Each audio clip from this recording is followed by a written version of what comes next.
Right, good morning, karibu sana. This is the Morning Cafe and guess who's back? Yes, I'm back. My name is Freddy Ndimuli, karibu sana. It is the 6th of November 2025, a bright Thursday morning.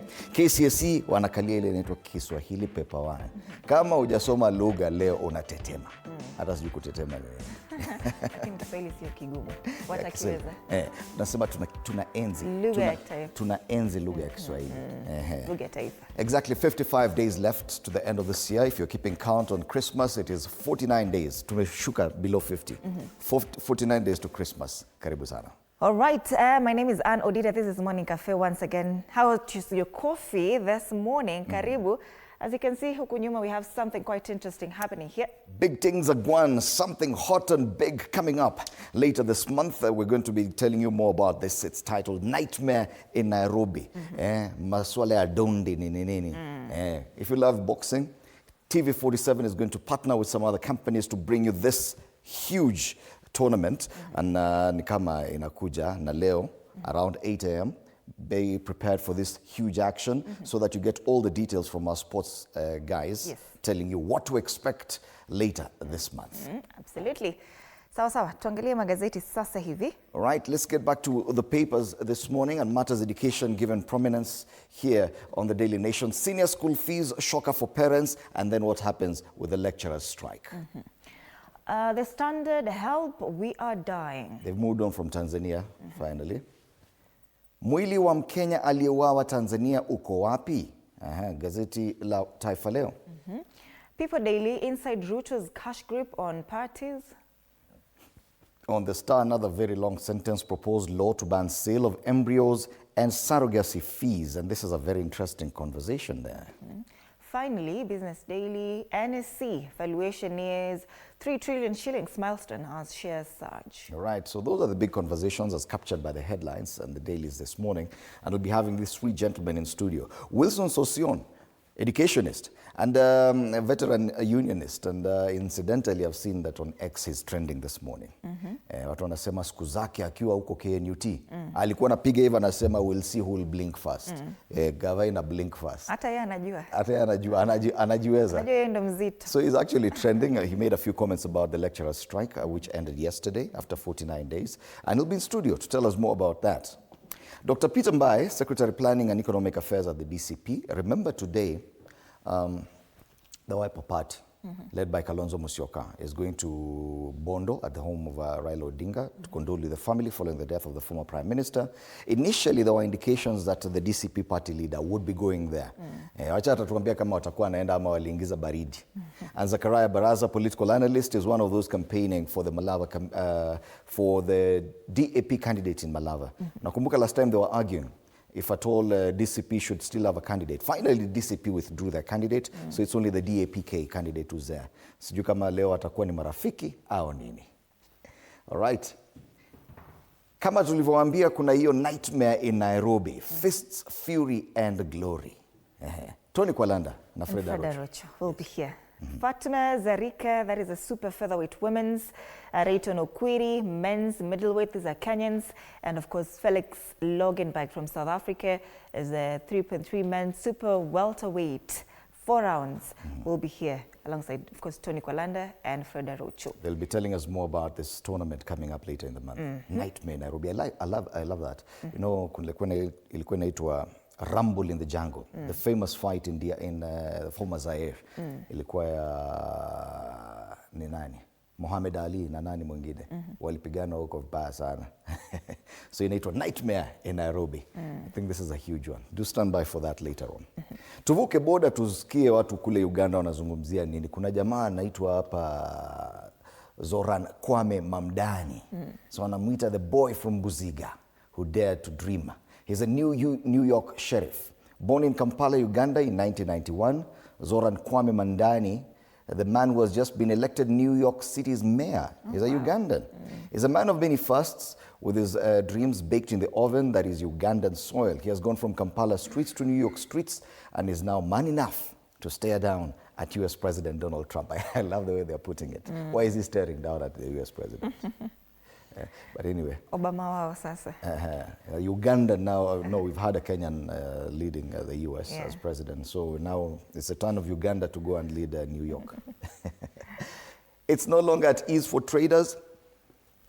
Naona protesters hapa. Traders in downtown Kampala protest against high taxes, rent and invasion by foreign street vendors yesterday. Hata wameanza kucomplain. Foreigners foreigners tunawajua. Hata huku Kenya wamejaa. But Kenyans by the we don't mind. We don't mind. All the barbers, most of the barbers, most of the hawkers, guys who are running car wash business nowadays, most of them are not from Kenya. And Kenyans are very comfortable with that. Tanzanians are complaining.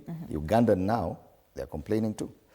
So those are the two stories given prominence on the front page of the Daily Monitor today. The other highlights: Museveni commissions 70 billion shilling irrigation scheme in Teso. Government launches probe into Ntungamo deworming saga. Inile walipatiwa deworming fake.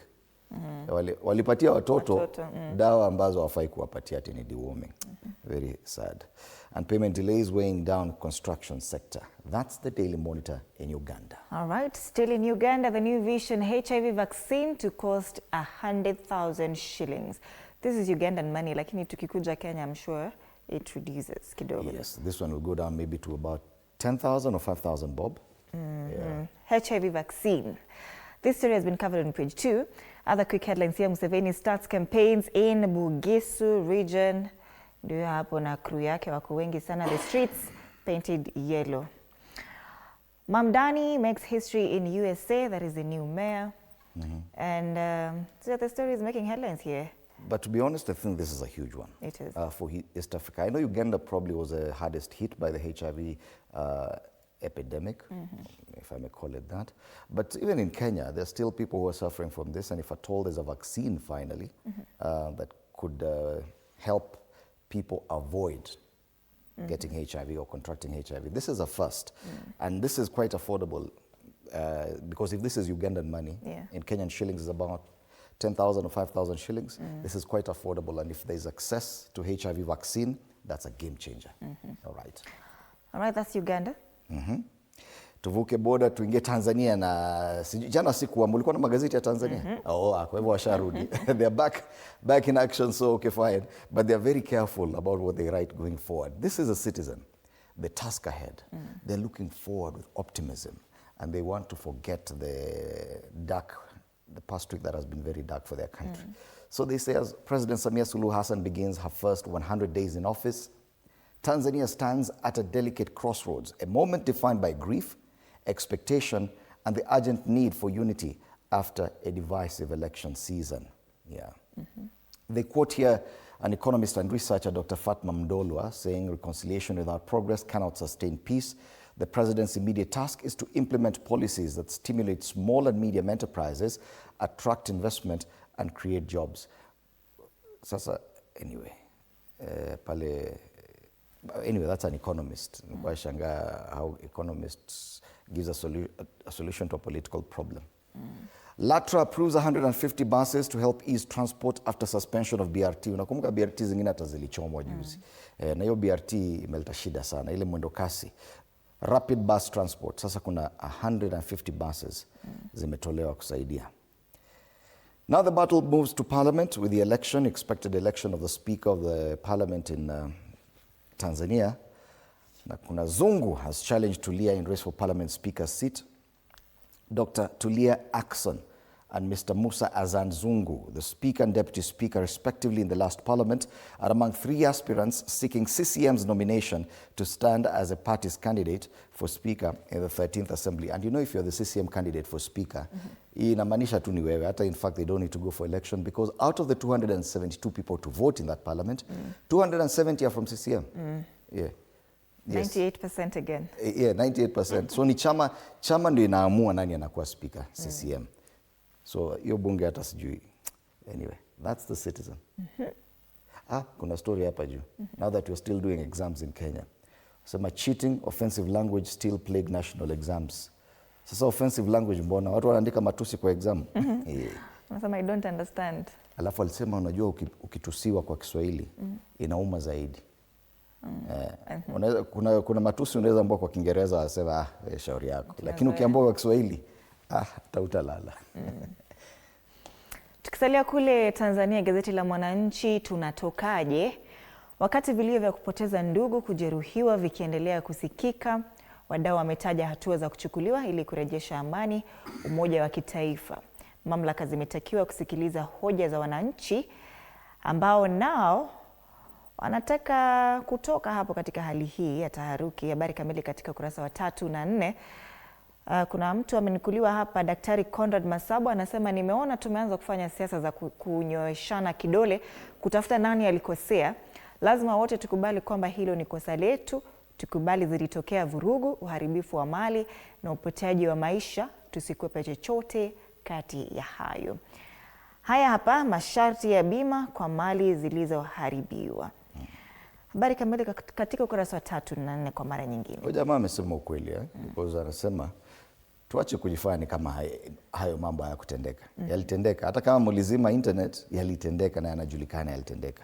Hakuna haja tu kusema tunyamaze. Vile vile mchuano wa spika na naibu spika, vita mpya CCM, makadao ya Chama cha Mapinduzi kwa mara nyingine tena wanaingia kwenye mchuano baada ya ule wa kura wa maoni kusaka uteuzi wa kugombea nafasi mbalimbali. Safari hii ni vita ya kusaka nafasi ya spika na naibu wake. Hapa kuna Tulia Zungu Masele ambao wanawania kiti cha spika na vile vile Najma Mzava na Silio kiti cha naibu spika. Kule juu, matokeo darasa la 7, wanafunzi 26,093 wakacha kufanya mtihani ufaulu juu. Wakacha ni nini? Habari kamili katika ukurasa wa 13. Kesho tutakuja na jibu wakacha ni nini. Kuna habari nyingine hapa. Alright, ya Chadema. Nini hatma kushikiliwa John Heche? Karibuni, this is so important. Nasema wakati sheria ilitaka jeshi la polisi kutomshikilia mtuhumiwa kwa zaidi ya saa 44 bila kumfikisha kotini ama kumpa dhamana, makamu mwenyekiti wa Chadema John Heche yuko wapi? Yuko mbaroni. Huyu ndio ule jamaa alikuwa anakuja Kenya kwa mazishi ya Raila Odinga. Akashikwa pale boda. Alafu Wakenya wakaingia wakamwachilia ili aweze kuingia Kenya. Akaingia? Inasemekana aliingia, sasa sijui kama alifika Bondo, lakini unajua baada ya mazishi lazima angerudi nyumbani.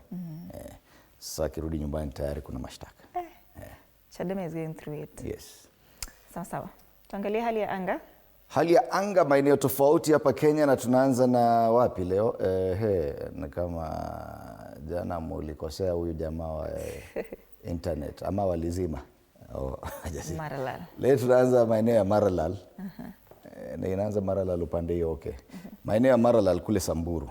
Yes, it's clear with periodic clouds. We've never taken a look at the weather in Maralal. Watu wanafikiria Maralal kuna kwangu tuna joto tupu kila saa. Hapana, look at it. Highs of 23 degrees. Much cooler than what we're experiencing in Nairobi currently. And yet it is a sunny day, yeah, with very little chance of rainfall leo. Precipitation 0% there. Hapa wanasema unaweza anika nguo zako Maralal leo na zikauke. Yeah. So it's a comfortable day in Maralal. All right. Weather in Nyahururu, and this looks so different today. Weather in Nyahururu, it's 11 degrees as we speak. Clear skies, highs of 22 degrees. Precipitation here 0% as well. Lakini hapa ni kama kutanyesha weekend. Hata leo kutanyesha, there'll be a little bit of showers here and there periodically though. So unaona Maralal na Nyahururu highs of 22, 23. So more or less the same kind of weather there. Yeah. All right. Areas in the Rift Valley, take a look at Eldoret, 12 degrees. It is also a clear day with periodic clouds. So very little precipitation there as well, 0%. Hata kama itanyesha ni kidogo sana. Highs of 23 degrees, which is comfortable weather. Next week it gets warmer, 24, but inachezea hapo 24, 23, 24, 23. Siaya, kule ambako wanasema Wiper Party leader anapeleka 100 bulls leo. Oh wow. Nimesoma mahali hivyo. 18 degrees. It's a partly cloudy day today in Siaya. It feels like 18 degrees. Highs of 28. It's a hot day here, lakini tena kutakuwa na ini kidogo sana. Okay, it will rain. Precipitation 5%, the highest you've seen today. So Siaya huku kuna kutanyesha. At the coast, Malindi, 25 degrees as we speak. It's a partly cloudy day, highs of 31 degrees. Definitely some rainfall expected this morning, not much. Wanasema 0% lakini kutanyesha kiasi kule. But this kind of weather will persist, dropping by a degree or so over the weekend. Then next week irudi 30 degrees. Holiday weather kule. Lakini naona ni kama tumesahau Nairobi hapa. Na hapa tusipoangalia Nairobi italeta shida. Ndio hii hapa. Tujue Nairobi kutakaa namna gani. 16 degrees in Nairobi this morning. It's a mostly cloudy day here. It will rain in Nairobi hata before niwaambie, na wanasema itaanza saa 1. Highs of 26 degrees. Precipitation today is 10%. That's the highest. All right. So that's the weather situation across most regions of the country. So jipange, ujue utaenda namna gani kazini ama shambani kama unaenda shambani.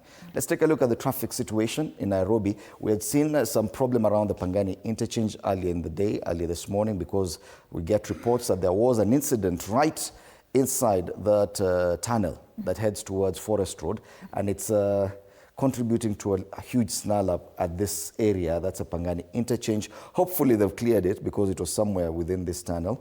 But you can see already there's a lot of traffic around that interchange, affecting those coming from Kiambu Road and Thika Road. Further up on Thika Road, it's not so bad this morning, all the way from Ruiru down Kasarani, and it's looking good. Kiambu Road is looking good as well. Maeneo ya Eastlands, tuangazie barabara kama zile Outer Ring Road, not so bad this morning. Pale tu Tasia kidogo, karibu na railway, stage mpya ya railway. Hapo tu kidogo kwa barabara, sababu matatu simama hapo, hakuna bus stop. Jogoo Road looking good around Makadara, and as you get closer to the City Stadium roundabout, pale Shauri Moyo kidogo. Ukiingia Machakos bus station, hapo iko sawa, no traffic. But once you get to Haile Selassie Avenue inside town, Marikiti, Railways roundabout, it gets busy. On this other side, the major tributary from the eastern part of the southern part of this county, that's the Mombasa Road, all the way from the airport into the city center. It's green, and these are the roads on this side. Zote, kuanzia Wayakiwe, Ngong Road, Langata Road, at a southern bypass, they're all green. So not so bad as far as traffic is concerned. Kumbuka, most schools are closed. It's only the KCSE candidates who are still up and about, plus wale wenye attend international schools bado hawajafunga. All right, that's the traffic situation. 17 minutes till 6 a.m. Let's have the quote of the day.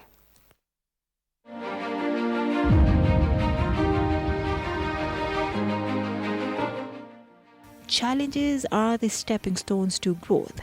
It's through pushing past obstacles that we uncover true strength and build the resilience needed for success. Let's come back and take a look at the local dailies in depth.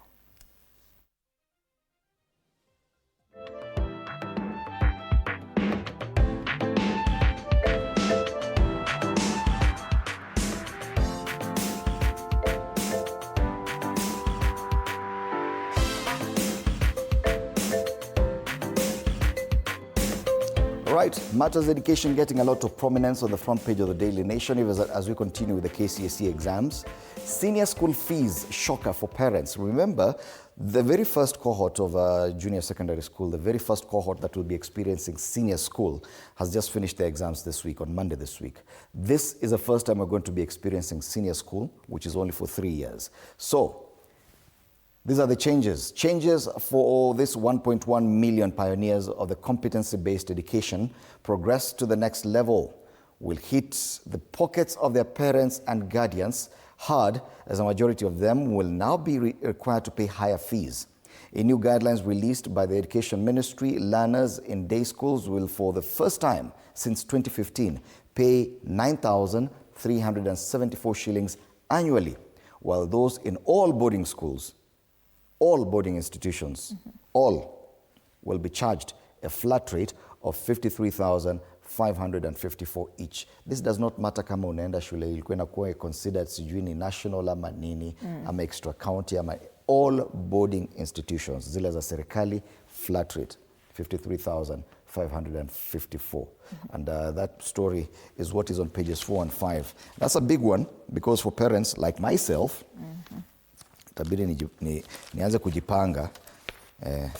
Watu walifanya mtihani, sasa inakuja All right, pages 4 and 5, and they actually do some breakdown there. They also give us senior school guidelines, good for learners, says Education CS. That's a story there. Still on matters education away from senior school hapa chini, and we still have the CS for education there. I think this is his day in the papers.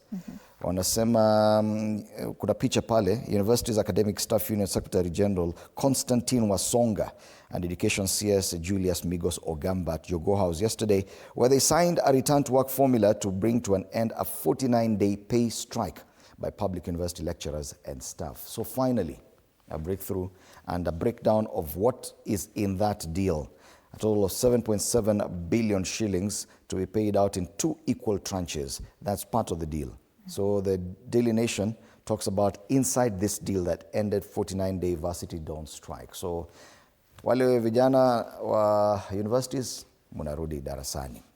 Pale juu some political headline, Ruto's political conundrum, ODM blackmail and 2027 bid. Nakumbuka ODM walisema, at least according to the interim party leader, it's a DP's position or nothing. All right. Back page. FIFA launches Peace Prize as World Cup draws call. Uproar as Chebet Kipyegon miss out on final list again. This is the World Athletics Awards.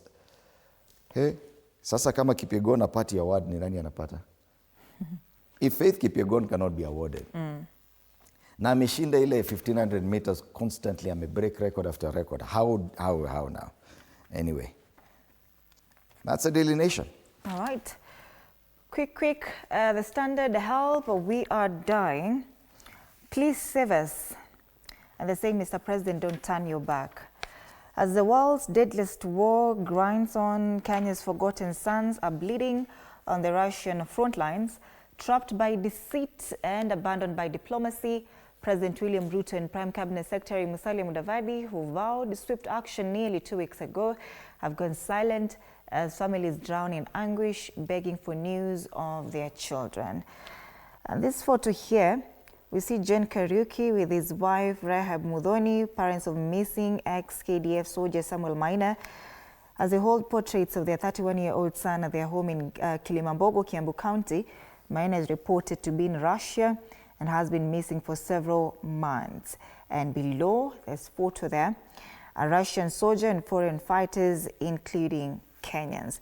This story has been covered in page 6 and 7. Help, we are dying. Mr. President, don't turn your back. They say tens of Kenyans on the Russian war front, unsure of what the minutes hold. They were lured to Moscow with promises of good-paying jobs, only to land in barracks. Now, the number of Kenyans said to be fighting for Russia in the war with Ukraine, the figure has been disputed, with those repatriated saying it is in the hundreds, but this newspaper is reporting 82 and they're saying it's an odd number. Rahab here, Rahab Mudhoni, the mother of the missing Kenyan, she's quoted here on page 7, anasema, he told me they were not being paid and that life was becoming unbearable. I just want my son back. And the Foreign Affairs CS is also quoted. The mission rescued several Kenyans from those held at military bases and facilitated emergency travel documents to ensure their safe return back to their families. Of Russia war strategy and Kenyans who want nothing to do with it but to come back. That's the only story covered on the front page of the Standard. Other quick headlines here. This one is interesting. It's on page 3. Influencer Azed Nasenya sues Sacco in 20 million shillings property dispute. Anasema, I live in the suit property and I have a very clear intention of repaying the facility granted to me by the first defendants as I am no longer in arrears. All right. Relief for university students, our staff signed return to work deal. We've talked about that. And ODM demand for DP position threatens Kindiki's prospects is another story covered on page 4. On the back page, Liverpool have eyes on the prize. Leaders Bayern and second place Arsenal maintain perfect record. And Europa League winners Tottenham win 4-0 at home to FC Copenhagen. That's the Standard. Alright, from the Standard tuende kwa Taifa Leo. Wanazungumzia masuala ya Tanzania na Kenya. Mwili wa Mkenya aliyeuawa Tanzania uko wapi? Ni swali kwenye ukurasa wa mbele. Familia ya mwalimu Mkenya aliyeuawa wakati wa uchaguzi tata Tanzania yataka mwili wake ili iuzike Kenya. Mwalimu John Ogutu aliripotiwa kuuawa katika maandamano wakati wa uchaguzi nchini Tanzania. Walioshuhudia tukio hilo wanasema marehemu alifariki baada ya kufyatuliwa risasi na polisi. Familia yataka Wizara ya Kigeni isaidie kupata mwili huo. So unajua ni hadithi kama hizi zitaleta utata, sababu unakumbuka Rais Samia alisema wengi ambao walishikwa ama walikamatwa, wengine wakauawa Tanzania, hawakuwa wa Tanzania. Ni kweli kuna wengine walikuwa wa Kenya. Hatujui kama walikuwa, baadhi ya wale walikuwa kwenye streets, lakini kuna Mkenya mmoja inasemekana aliuawa. Kando na hayo, maporomoko waathiriwa walilia msaada ni habari nyingine pale, ambapo Elgeyo Marakwet wale waliokufa na mkasa wa maporomoko ya ardhi walifika 30. Kwingineko mgomo wa waathiri wamalizika, tumezungumzia hayo. Pale juu masharti ya ODM yamla Ruto kichwa, ameambiwa ni naibu wa rais au nothing. Na kwingine agizo jipya kuhusu karo ya bweni mwaka ujao la shtua. Ni shule za upili za malazi bila kujali viwango kulipa shilingi 53,000. Gazeti la Taifa Leo. All right, People Daily, inside Ruto's cash grip on parties, how lack of funds could shape 2027 election. This story is on page 4, and they say Treasury delays in releasing the political parties' funds spark fresh political tension. Ruling UDA continues smooth operations, fueling claims of an even playing field. Opposition accuses the government of using delayed disbursements to weaken rivals. Smaller parties struggle to pay staff, run offices, or mobilize at grassroots level.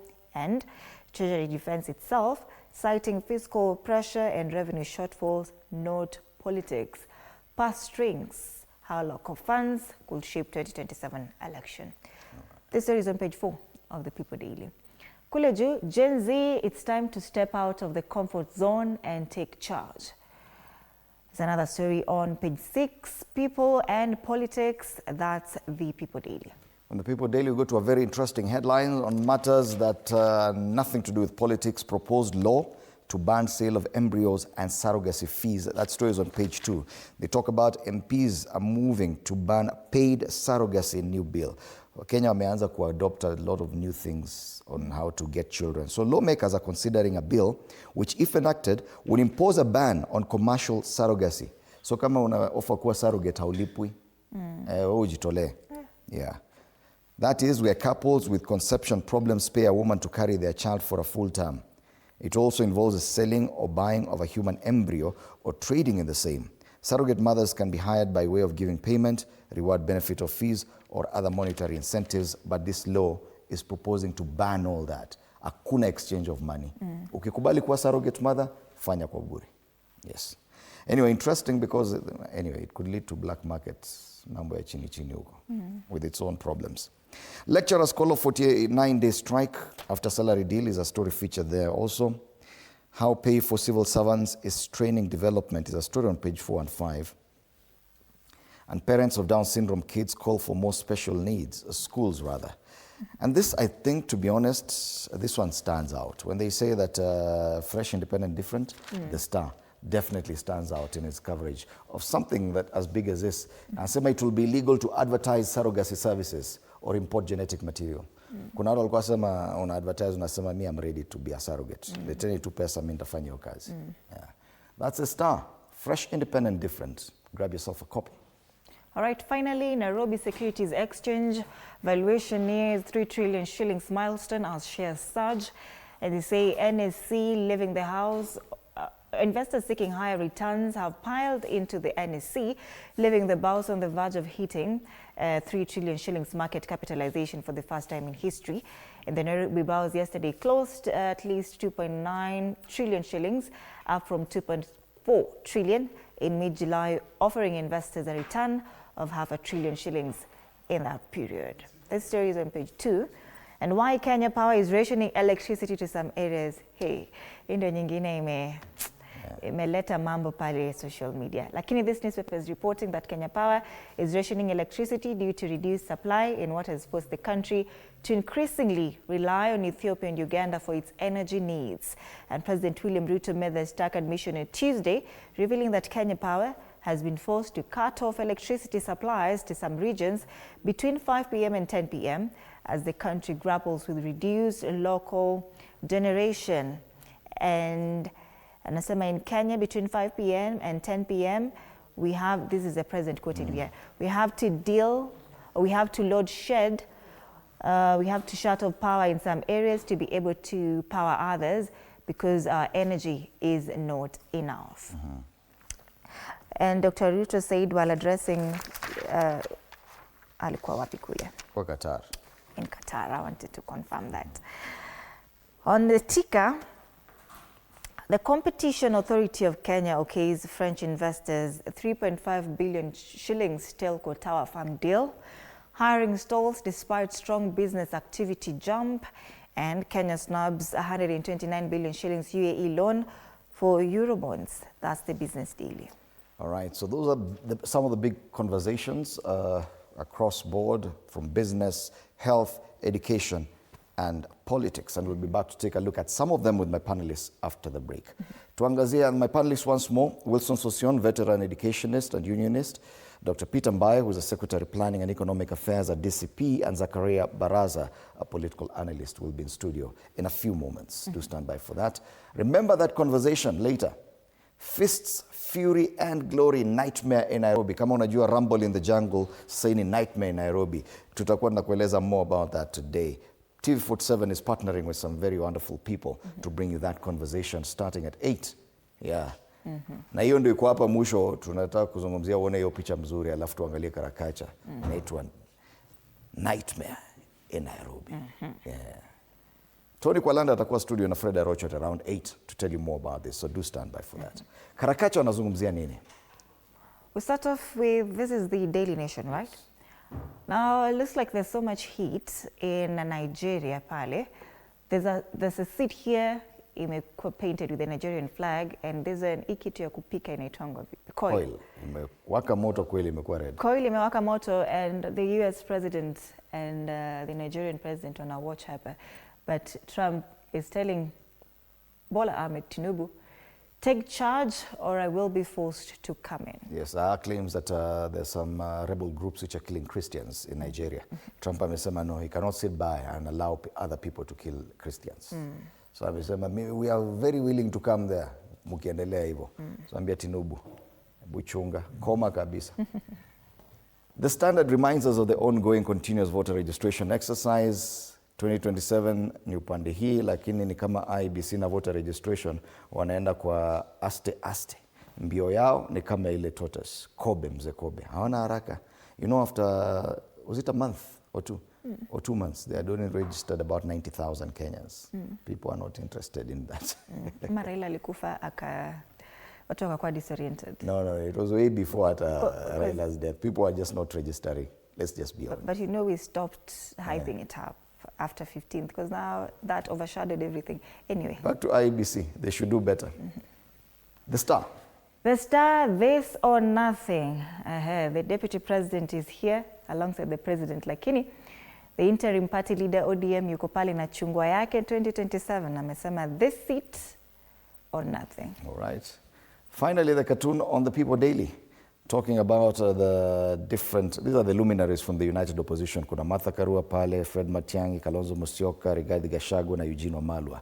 Alafu anauliza, what is the ground saying? Na pale chini kwa ground imeandikwa tribalists. I don't know if this cartoonist is calling them tribalists, because why would you brand them that anyway? And why would you leave it there for people to interpret that way? I don't know, but that's a cartoonist on the People Daily. Right. All right, now those are the stories making headlines locally and regionally as well. Do stay with us and interact with us on our socials, TV47 Kenya on Facebook and on YouTube. On X at TV47 Digital. My handle on X is at Ann_Odida. The hashtag is Morning Cafe TV47. My handle on X is at Fred Ndimuli. See you after the break.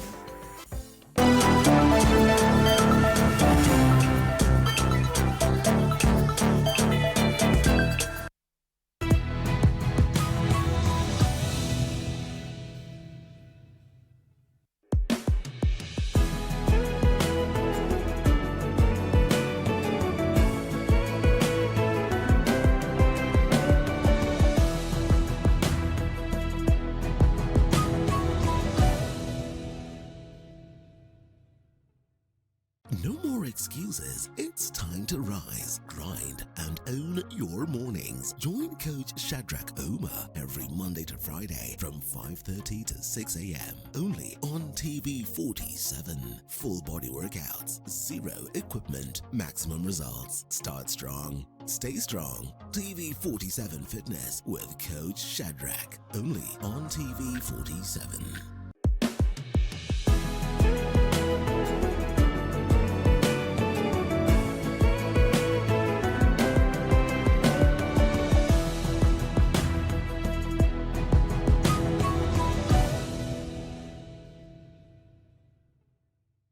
Looking for the perfect way to kick off your weekend? Pole.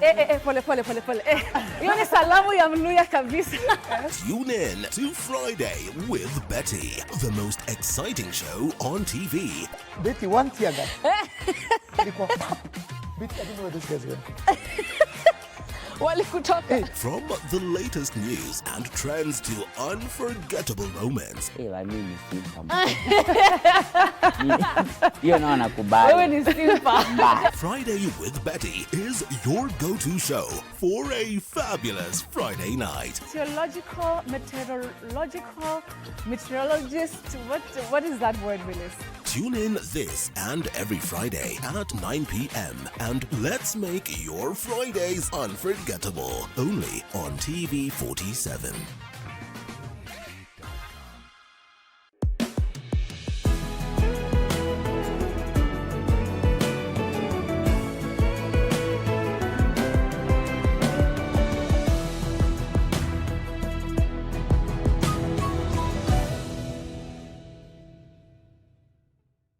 Enjoy uninterrupted live streaming of your favorite programs on TV 47 and Radio 47 on the go with our new mobile-friendly website. Experience the future of broadcasting. Visit www.tv47.digital or scan this QR code and stream your way to endless news and entertainment. Welcome to the home of untold stories.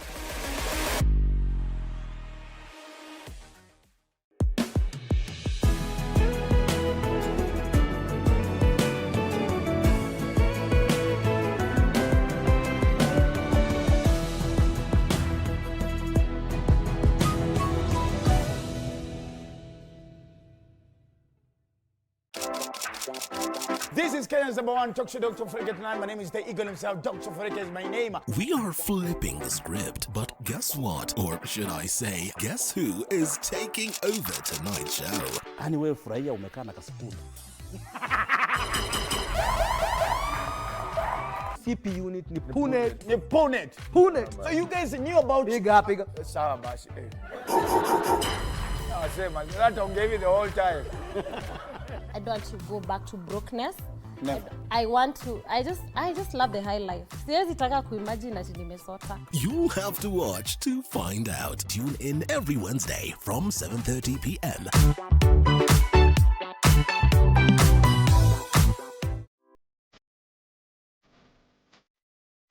Next time you need fresh lemon juice, microwave a lemon for 7 to 10 seconds. Then roll the lemon back and forth under your palm on the counter. When you squeeze, you'll get more juice from the lemon with way less effort.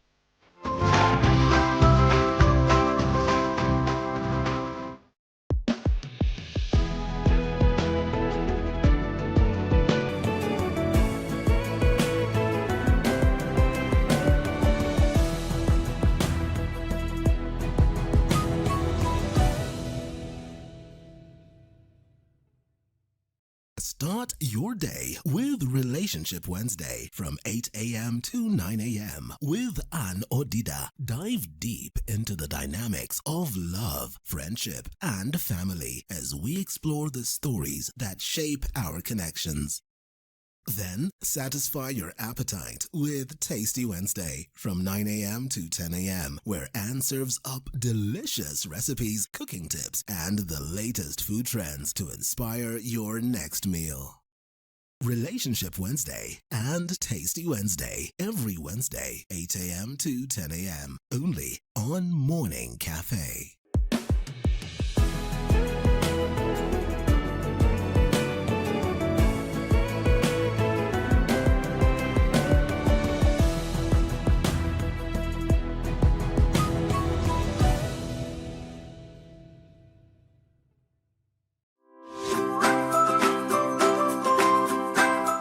Your nose alone won't always tell you if you're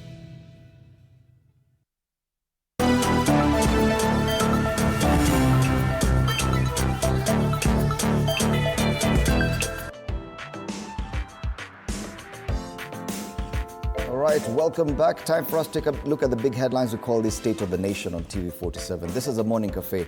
My name is Fred Ndimuli. The headlines today: Matters Education getting a lot of prominence on the front page of the Daily Nation. Senior school fees set there at 55,000 across all schools in the country. It's not graduated from one school to another. Matters to do with the lecturer strike, which came to an end yesterday, also getting prominence on the front page here. But there's still a lot of politics. Pale Ruto's political conundrum, ODM blackmail, and 2027. The Standard talking about what's happening in Russia, with Kenyans said to be taking part in the war between Russia and Ukraine. The Star, matters very different. Proposed law to ban sale of embryos and surrogacy fees. This morning, we're privileged to have with us on State of the Nation, Zakaria Baraza, who's a political analyst. Karibu sana. Thank you. Next to Bwana Baraza, we have Wilson Sosion, who's a veteran unionist, teacher, and a former member of the National Assembly. Incidentally, Bwana Sosion is trending this morning on X. Sosion, the name is top trend on X. I don't know if you noticed, but I don't know. probably the reason why Matters Education on the front page of the Daily Nation. I'll be looking at that. And then Dr. Peter Mbaye joins us this morning. Dr. Mbaye, let's start with you. How has your week been? I know it's been a very active week. Bring us up to speed with how yours has been. Yeah, thanks, Fred. A lot of issues have happened. First of all, we start with the people of Tanzania in a big way. It's a big issue. We see how it's unfolding. We need to speak it out, but also our deep condolences and apologies to the people of West Pokot because of the deaths. I mean, I was there when Sorai Dam broke its banks, so I know the kind of pain of looking for people who are buried under the Labo and all that. So our sympathies with them. And of course, also in my home county, Kehoto, water crisis. The Lake Naivasha literally breaking its banks and moving to it over 600 acres with over 20,000 people. Right now, over 4,000 people are still underwater, literally living on water with hippos, with blackouts and all that. Quite a crisis. Unfortunately, we cannot seem to agree between us and government whether it's a national disaster. That's very sad. And we have moved to court. We hope the court will pronounce itself this morning about just saying it's a national disaster so the government can come in, help to evacuate the people, and finally, of course, to make it final, to move the people there so that thing is not, the government can buy off the land and Lake Naivasha can own that land. But finally, Fred, I've come from Karen Hospital around 2 because Liz Bogwa is a member of the County Assembly of Muranga. She is a member for Kenyana Ward. Liz Bogwa is an aspirant for Women Rep. She's a deputy majority leader. She was attacked last evening. She was in her ward. She was attacked by a team.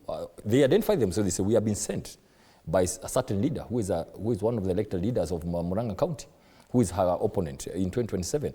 And she was hit by a metal load on her head badly, and she sprayed by a chemical. Remember, we have been talking about chemicals, right? And she lost consciousness. She was she was given some first aid at a local hospital. And then I met her by the time she was alive at Karen Hospital. Of course, vomiting, in pain, or nausea, dizziness. Thank God she was able to be treated. Her eyes began to see again because the eyes were going off and all that. And I left her being stable. We are going to check her this morning. We want to condemn such kind of acts, Fred. We cannot go that direction. Let me tell you, we cannot agree to issues on violence on the basis of political competition. We have to mature up.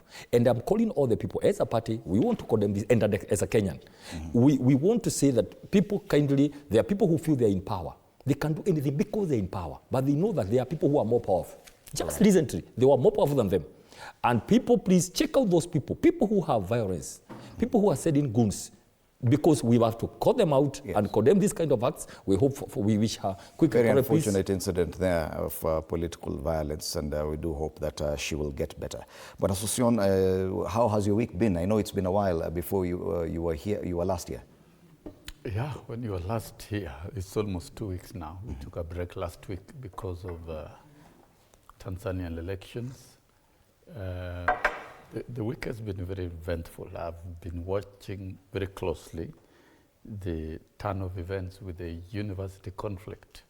And you know, Kenyan dons are some of the most organized in the world. Rarely do you get strong trade unions in higher education anywhere in the world, even in Africa. As President, Education International Africa region, I think WASU topped the charts in terms of organizing dons at the higher education level. And they've made a very excellent case, you know, of unpaid 7.9 billion stemming from 2017-2021 CBA, which was bungled up by the institutions responsible, that's the universities and SRC and others, and including even litigating in court against agreements that are duly signed and deposited in court, a litigation that dates back to 2021. And these are some of the dirty issues within the education sector that the Kenya Kwanza administration has to clean up. And I'm happy it's been cleaned. And finally, we may not see any conflict between the unions in the education sector and the government for the next couple of years. And therefore, I think it's now a promise of hope that Kenya will concentrate in delivering equitable quality education to all children within the education sector.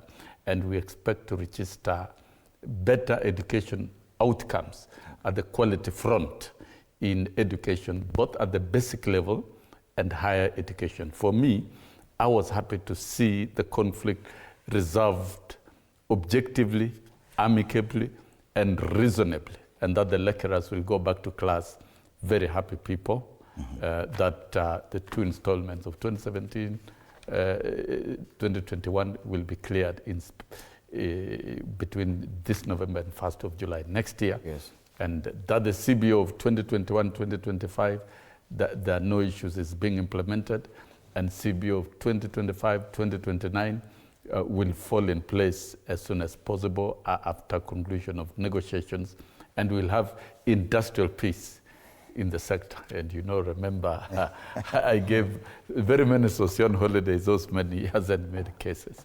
I was one of those who benefited from those Sossion holidays back in the days. Yes, and whatever you've just been talking about, the lecturer strike that has persisted for close to 50 days, finally came to an end yesterday. It is what features on most of the front pages. It is there on the front page of the Daily Nation, there on the front page of the Star, and on the front page of Taifa Leo as well. Bwana Barasa, how has your week been? What are the highlights? And what are you looking forward to talk to on this show today? You see, this week has mixed events. Like on the Tanzanian front, it has been unfortunate that we've lost lives that were not supposed to be lost. Because if you look at what is happening in Tanzania, it's something that has never happened in East Africa. People are being butchered. And the unfortunate part is that we have leadership here in this country, we have leadership in Uganda, we have leadership, but nobody is speaking about it. You see, if you look at governments, they're supposed to condemn what is happening. But unfortunately, all governments are now mum. But people are losing lives.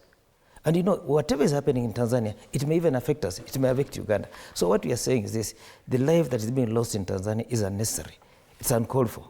So I'm all asking leadership in this country, leadership in Africa, to stand up and condemn what is happening there. Because that life wasn't supposed to be lost. With an election, we should not have violence after election, before, after election.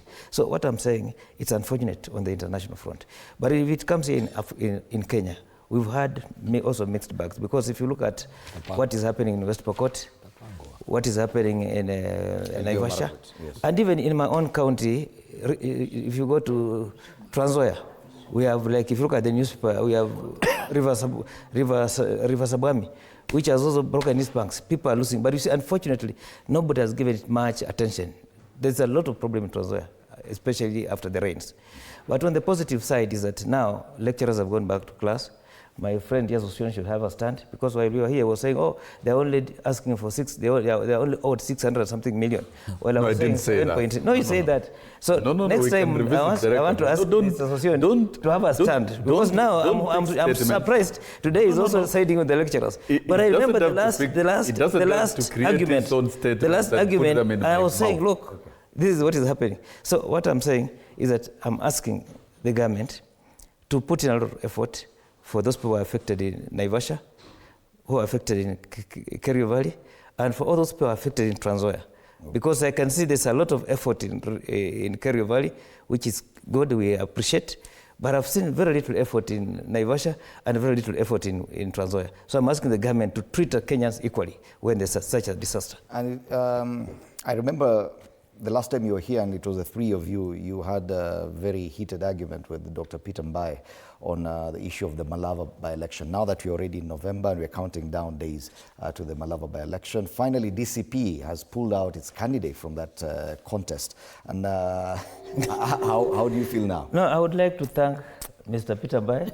I would like to thank DCP, that is Rigathi Gachagua and Malala, for heeding the people's call. Because on the ground, people are saying we need to have one candidate. And right now, we only have one united candidate. Not DAP, it's a united candidate for the opposition. I thank Peter Mbai, I thank Gachagua. In fact, twice we had an argument over the same, because I was saying, if they don't withdraw the candidate, then we shall treat them as an opponent. But now we are partners, we are going to move together. You know, Fred, I kept telling Barasa to relax. I kept telling Barasa. Barasa would come here and take his all the time. Trying to cry how, DCP wants to come and field a candidate. And I was telling him, relax. These things, there's a formula how we do it, And now I can see he's smiling. This is how we are going to do it. Fred, we must do everything to demonstrate how we are going to tackle 2027 elections. And I can tell you seated here, from very north, Magarini, Marava, and about 8 MCA positions. We are going to bag them early in the morning. But what does it mean for DCP? Because as a new party, you're really looking forward to make a name through this by-election. You had to give up Mbeere North, you have had to give up Malava. What does that leave you with? All our opponents are feeling very bad that we are not fielding candidates in all those. All our opponents, the opponents of one term, they are very unhappy, and they are the ones who are trolling us, telling that now you are a new party, because it's not about DCP, it's about one term, it's about the official opposition, and I can tell you, you'll see this every other time. We have made one commitment that whatever it takes for all of us, all the principles, to achieve the united opposition, that's what we are going to do. You'll see a lot of sacrifices. It is the 2002 movement, when everyone else said we have to get one voice. Kenyans everywhere are saying, please, whatever you do, you must give us one lineup. But it is the people who are demanding. It is the people who are demanding. They are saying, please, whatever you do, give us a formula. It has to be one team. And that's what we are going to see. Okay. You see the noise you are seeing, Fred. Suddenly people, very, very powerful people from government have begun appearing in TV shows. They were never, because they were important, right? They are literally going for TV shows. Some of them are blogging every day now. Literally going, the way I go to my FB post to post issues, right now you can see a trend because we know them. Yeah? These are people we were with during the campaigns. We were them, they are in government. You can see some of them, they are now very active because they have discovered. The whole issue is coming back home. And I can tell you, all these kind of, Maringo, Pride and all that, it will come down on 27th of November. We just have a few weeks to come because we are organized and we know what we are doing. And even as we continue, just allow me, as we continue, and I'll give all of you a chance to talk about the election. Can I just clarify something? I just want to set the mood for this political discussion because we've just lead into it now, and I want us to continue with that. There's a story about the former deputy president taking aim at Ruto. Let's have that story so that you can be able to continue this conversation.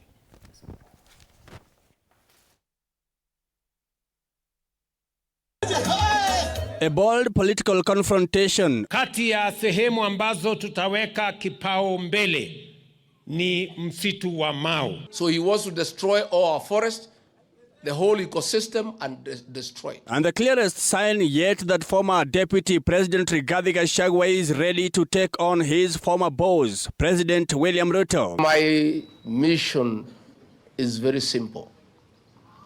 Is to help you, the young people, get rid of Kasongo and take your rightful place in the governance of this country.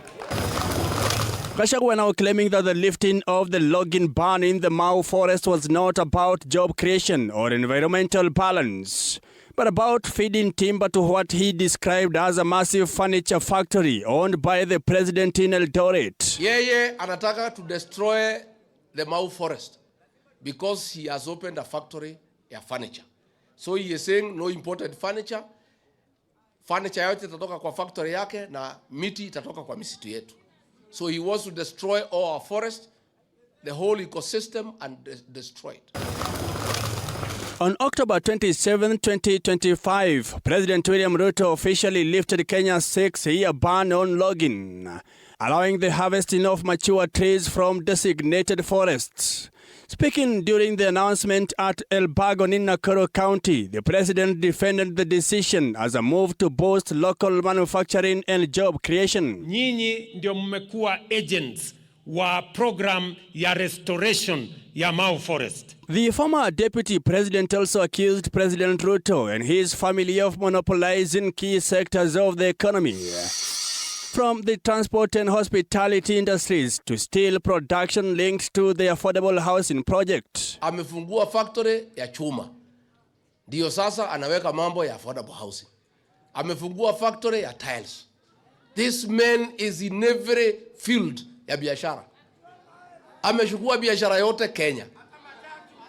Mpaka matatu amechukua na watoto wake. But even as he sharpened his political message, Gachagua shifted focus to the youth, unveiling a nationwide empowerment initiative under Democracy for Citizens Party DCP, targeting 3 million new voters ahead of the 2027 elections. We have agreed that every leader to go and mobilize your supporters ya kupeleka Kasongo nyumbani. With his eye family set on 2027 and the opposition's flag bearer process expected to conclude by December 2026, Rigathi Gachagua appears to be positioning himself as the face of the new political rebellion, one taking direct aim at the country's top leadership. Whether his claims will resonate with voters or further deepen divisions within the united opposition faction remains to be seen. Mike Kagwango, TV47, Nairobi. That story by Mike Kagwango definitely has a lot of strands in it. Issues to do with the lifting of the ban on logging, which we will discuss. There's also the issues of DCP and how it's approaching its opposition to President William Ruto. A lot of focus shifting from the by-elections to 2027 and how that is working for the DCP party. Issues around the unity of the opposition as well, and the kind of proposals that we've seen on the dailies this week about how the lineup will look like. But before we get into that, Bwana Baraza, you wanted to comment on something. Yeah, what I'm saying, there's something that is happening in Bungoma County. We have this by-election in Chwele. If you look at the rate of violence, it's so high, and it has not been given the highlight. So what I would only like to ask the state, especially the internal security, is to make sure there's no violence in Chwele. Because right now in Chwele, people are walking with mipinis just during daytime. You can see, like last week, they went and attacked the hotel owned by one of the local MP, this Majimbo Kalasinga, and nothing has been done. In fact, if you look at some people being attacked, nothing's being done. So what I'm only asking, because they may look at it as a small thing, but if it spirals, it may be a big thing for this country. So I'm asking the security agencies to make sure that whatever is happening actually should be stopped immediately, so that people can campaign in peace, people can walk around in peace, people can do business in peace. Thanks. All right. But let me say this, because it's important, Fred. Just two things. One, I want to finally comment, just say, about the lecturer strike. But allow me, Fred, to say one thing, because it's important on an issue of leadership. Two things. You don't have to wait. The amount of economic losses, okay, for all those days, literally, there's something called planning. Once you're in government and you're in power, please plan on the basic aspects like education, health, security.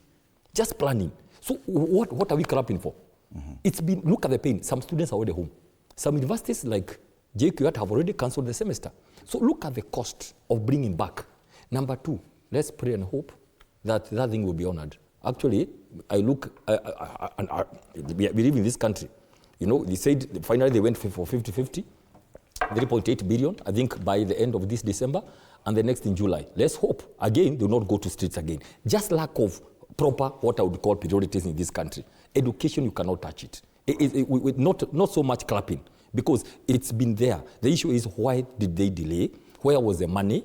Why is money available for other things which are very, you know, and money is not available for things like education? So not so much clapping. All right. It's and important. yes, definitely matters education getting a lot of prominence on the dailies now. But we've since moved on from that issue. I know Bwana Sosioni already commented on it, and I don't want to take you. No, he doesn't have to comment. I don't want to take you back there. I know. No, once you bring up education, why is Mbai interested in not commenting? He said, and he clapped for himself, and I just say, let's be balanced. Let's move on to this other bigger discussion on the issue of logging. And the debate around the Mau Forest and Mau Water Tower, which politically and historically has been very costly even to people like the former Prime Minister Raila Odinga. And now we're seeing the president coming back and lifting a ban on logging. I know he's been accused of other things, but what do you make of that? And is this the best time for such a move? I think, Fred, we got to get facts about the management of forests scientifically all over the world, not only in Kenya. There are natural forests that you can't touch even a plant. You cannot harvest even a dead wood. You can't. And in the restricted natural forest areas. And then there are commercial plantations around. Commercial plantations where you do plantations of trees, particularly for harvesting and utility. And what was lifted for harvesting is mature plantations of commercial type, the cypress, the pines, and others. And that is regulated by the Ministry of Forestry. When it is due, government is advised to authorize the harvesting of the same. And once harvested, new plants are grown. And you know, scientifically, there's a certain stage that if mature trees go beyond, they become useless. Are we trying to suggest that we want to turn the plantations to useless woodland of trees that cannot be harvested? And why did we strategically have plantations around forests for harvesting trees so that we can supply the domestic market with timber to the public, to the general utility? So I think what the president did was simply procedural as scientifically advised by the Ministry of Forest. All right. So it's the kind of political hit that this trying to bring politics and twist it. If it is premature harvesting, then we will raise a The protection of water towers and forests in Kenya has been a big issue, a thorny issue even politically. You've seen already the DCP party leaders picked up on it, and it's a potential of it being a campaign discussion, a campaign topic. Do you think that this is good fodder for the opposition to pick up on? Right? You see, what happens, if you look at what is happening in Marakwet and whatever, it's because of nature. You see, if we don't take care of the nature, nature will take care of us. Right now, if you look at what's happening in Marakwet, because of the deforestation. And you know, there's nothing that they are going to cut mature trees are not mature. There's no criteria for that. The president has just opened that ban. And you know, it's suspicious. The reason being, why should he allow people to harvest forests at the same time they are saying he's opening another big whatever, a wood factory in Eldoret? There's that coincidence. Two, he may say that he's doing it in good faith, but it's not in good faith. For example, when they were saying they were going to open affordable housing, we also looked at it, it was in good faith. But you ask yourself, who are the suppliers of steel? Who are the suppliers of cement? Because when this thing is being done, the locals are not going to benefit. So whatever that's being done is done to make sure that certain individual in government benefit. Those local people are not going to benefit. So for right now, what the country should be doing is planting more trees. Because nobody can lie to you that, you see, if these two trees are mature, they need to be cut. Naturally, some other trees will just start growing naturally. It's a natural thing. You don't need to be planting in the forest. So what is happening right now is that they have an intention of cutting down those trees for economic benefit. Let me tell you, look at Karura. We've had an outcry. There was the government not given an okay, but they were being harvested, trees in Karura. Look at, as we are going to Kinale, trees are being harvested every day without that presidential whatever. So what I'm trying to say is that what the president is doing is not doing it in good faith, he's doing it for economic benefit of certain individuals in government. Right. Is this going to be an issue going forward for Rigathi Gachagua to pick up on that? Fred, whenever you hear the Honorable Rigathi Gachagua speak, pause everything, take some coffee, some popcorns, and watch, because he knows what he's saying. He's a national leader, and he knows what he's saying. The problem we have in this country today, whatever you hear coming up as a government policy, it has been clothed. There are a lot of private interest. By the time the announcement is made, deals have been done. Okay? You see, Kenyans didn't know. Okay? And whatever Rigathi Gachagua says, you'll see it, because he is not malicious. He's just saying the truth. Remember, this is somebody who has been at the helm of the leadership of this country. He has networks, he has people, he has information. This is the problem we are saying. You come and say, Sha, hoping that you are doing for the good of the people, but you have private interest. You come and say affordable housing, you have a private interest. You come and say talks about banks, your banks goes and makes abnormal profits. Because you own the bank, you own everything else. This is a problem with doing what I call state capture, putting private interests in public, otherwise very good public things. I want to tell you today, we should be talking about my forest is completely deforested. We should be talking about literally, you can see even houses built on top of the forest. Look at what happened with Raila Odinga about Mau Forest. We should be serious about forestation in this country. We should actually, the problem is we can't talk about one thing, but in the meantime, there's something else. We talk about furniture and all that. But then, why do you have, as the people who are leading the country, have so much private interest in public affairs? You could be saying something which could seem good. The issue of forestation and all that, and the issue of mature trees and whatever. Who determines what is mature? That's the question. Who determines? Now, I will end up by saying this, Fred. The moment you lose trust as government, the moment people feel whatever you are doing something else with a hidden agenda. The moment trust goes, you cannot govern. It's not possible. It's a social contract, remember.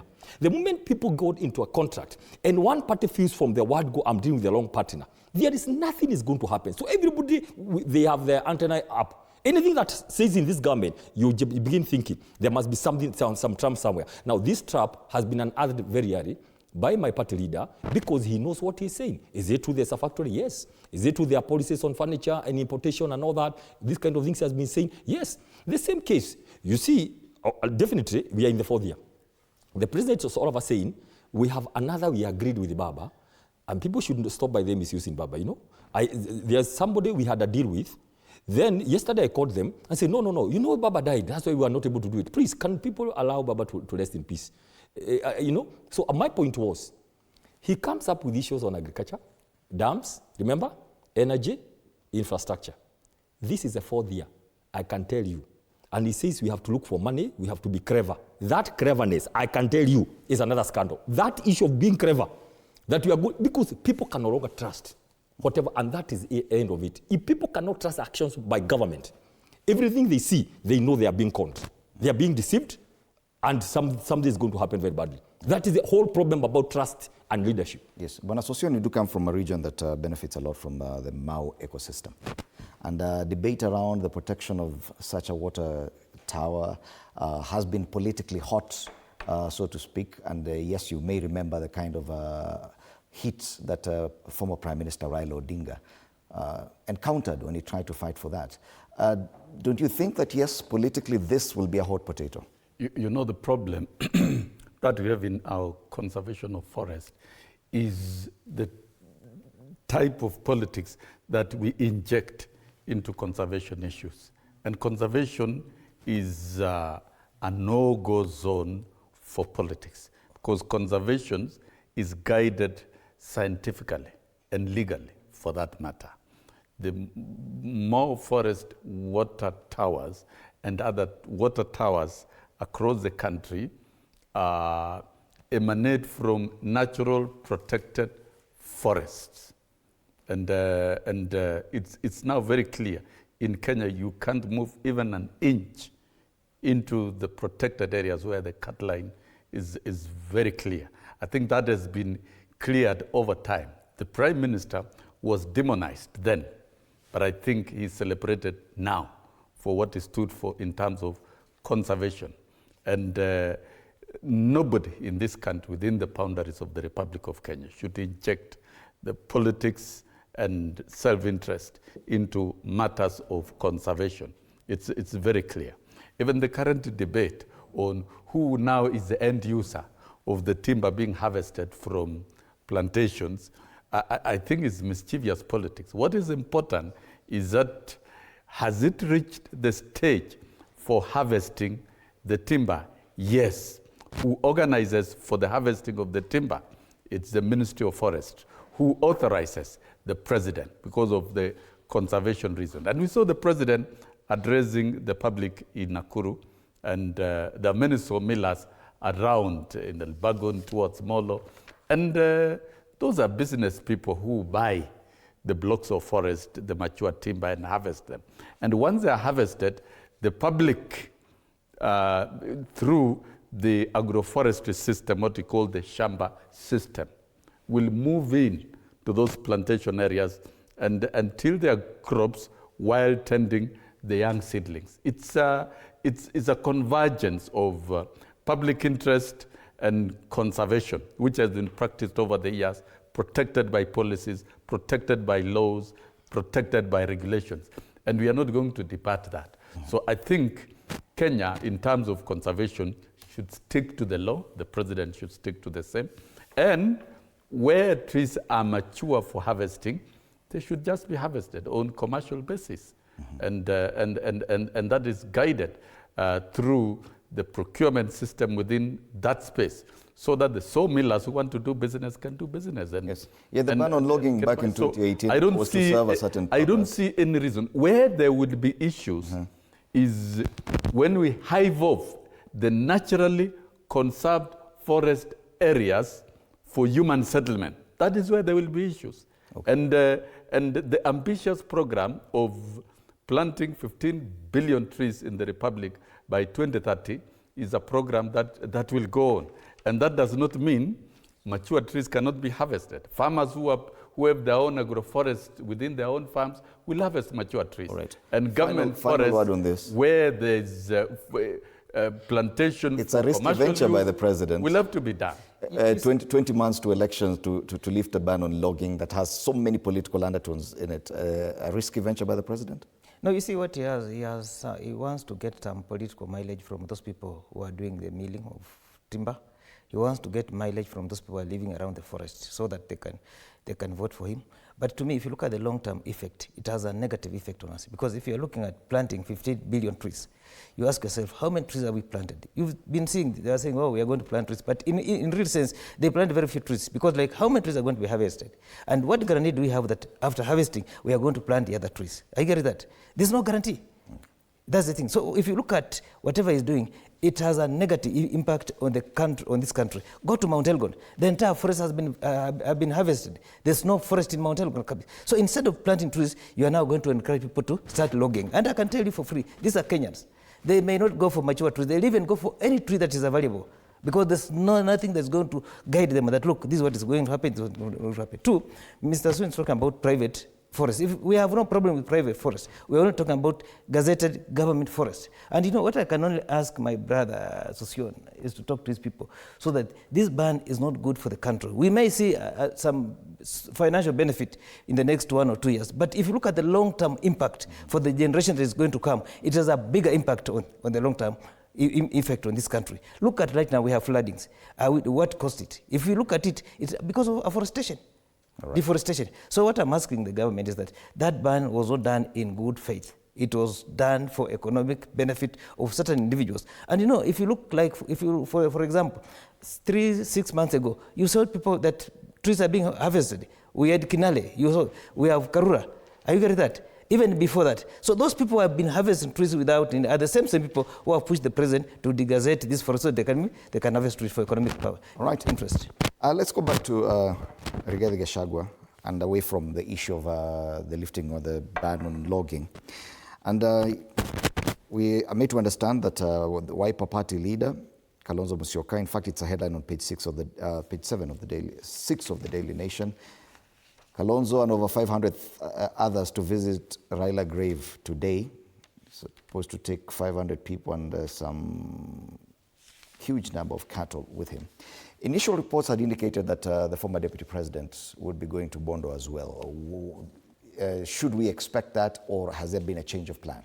I like you're asking a fishing question. I mean, when you say a change of plan, it means he had been confirmed to go. When you say whether there's a change of plan, one, I want to say in a nutshell, Fred, today we have Wiper already have confirmed. I think he landed in, the party leader for Wiper landed in Kisumu yesterday. Now, the party leader for DCP will announce when he is going and where he is going and how. So the reports that we saw in the dailies were untrue? No, those reports always confirm. And you see, you have my number, Fred. If you want to know anything about DCP, you can ask me. If I don't know, I can consult my leaders, then I can get back to you. No, nobody, I mean, I don't know why people have to bring in the name of... The initial report was that it was going to be a united front, the united opposition leaders or luminaries were to... That report was not confirmed by the people, specific people who are supposed to attend. The Honorable Kalonzo Musyoka will be accompanied by some leaders, okay? And then at the right time, people mourn differently. I'm talking about the principles, because the report I'm talking about was that the principles, Eugene Wamalwa, Rigathi Gachagua, Kalonzo Musyoka, Martha Karua, Fred Matiang'i, that they were jointly going to go to condole with the Odinga family, but do it together. Jointly, I agree. Remember, Martha Karua has gone on her own and other friends. People have been going there. Allow kindly Wiper leader to go today. We will confirm. I will say when we are going. And please, I'm just asking that we go when we shall go. And how we shall go, we shall announce how and when. And it will be done. And you know, Africa people mourn differently. You know, there's a way of mourning. First of all, you know, we are absorbing the pain and the loss of BAMBA slowly, nicely. I don't know why people want to push us to mourn so fast like they normally mourn. People mourn differently. And there's a way, there's a style and methodology of mourning. Allow us as discipline, party leader, he has his own style of mourning. You don't have to mourn the way other people are mourning. Right. That's the point you want to buttress here. So after today, I think it will only be Rigathi Gachagua from the United Opposition luminaries who will not have gone to condole with Fred, I like how you are pushing. Fred, I like it. You know. Isn't it a fact? Look here, and that's exactly how maybe it should be. Let everybody mourn. The timing comes when you feel now. You can actually, we have been mourning privately. By the way, there's one thing of going to Bondo, going to all this, and mourning. Okay. Mourning is continuous. We are still mourning. And it's a question I've been asking with different leaders. How significant is this reference to Raila Odinga? I know, Dr. Peter Mbaye, you keep saying that we should stop talking about or referencing Raila Odinga in every decision we make. But it would appear that as the political actors look at 2027, they still pivot around Raila Odinga. You cannot ignore Raila Odinga in life and in death. You can see what is happening is that now 3 weeks? Every day, people feel he went so fast, and they feel just by visiting the grave, there's something that has happened. But one thing very interesting, it's good to mention just as by the way, Fred, finally Nuru Okanga went. Now, Nuru Okanga caused a lot of drama for 3 weeks. I think maybe he wanted to get permission to go or list his profile, saying that God appeared him in a dream. I mean, the kind of drama that's going around Raila Odinga is just too much. I think somebody should document this. Nuru goes and says Baba appeared to him in a dream, and Baba is very furious because they buried the fly whisk and the hat. And he says God has told him that he should be exhumed. I hope yesterday he was given some motherly advice by Ida Odinga. Told, please, we cannot go that direction. I think Nuru wanted to raise the profile of his visit. Okay. You know, so I'm just saying that. But Fred, we cannot ignore Raila Odinga. Okay. And if we may focus on the visit yes. by Kalonzo Musyoka now. Yes. Fine. Let's leave Rigathi Gachagua out of it for now. At least you've confirmed he's not going. Yeah. Okay. So according to this story, the Wiper Party leader, who has been a long-time ally of the former Prime Minister, is leading a delegation of about 500 people from Mukambani region, including elected leaders. This is huge. It is. And politically, Is it strategy? What kind of political dividends does Wiper Party leader hope to derive from this? Fred, I'll tell you this. Whatever visits you are seeing now, because you cannot divorce Baba from politics, being who he was. You are seeing very what I call strategic visits. Friendship, of course, family ties, but also strategic. Look at Mother Karua. No, Mother Karua's going there was not just going. She was going to say, hey, I came for the burial. I didn't have a chance to eulogize Baba. I have come as the running mate of 2022. It's a political statement.